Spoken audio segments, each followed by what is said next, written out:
টাকার পর ভাই ভাইয়াদের মেসেঞ্জারে হোয়াটসঅ্যাপে ভিডিও দিছে, দেখি আমার বাড়ি ধাউ ধাউ করে জ্বলতেছে। দেখেন জ্বলতে জ্বলতে বাড়িটাই নাই।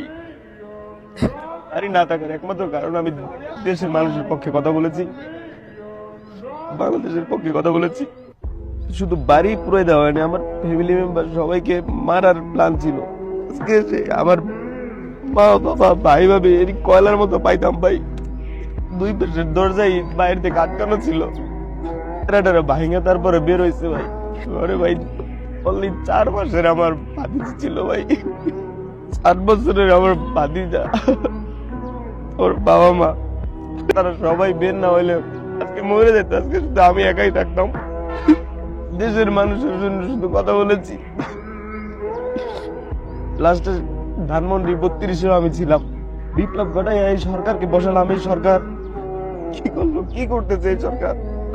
নিউট্রাল করে একটা দেশকে দিলাম। আজকে আমার ঘর পড়তেছে, কালকে অন্যের ঘর পড়বে। পড়েই না, শুধু এটা মানুষ মাইরা ফেলানোর মতো সিস্টেম করে।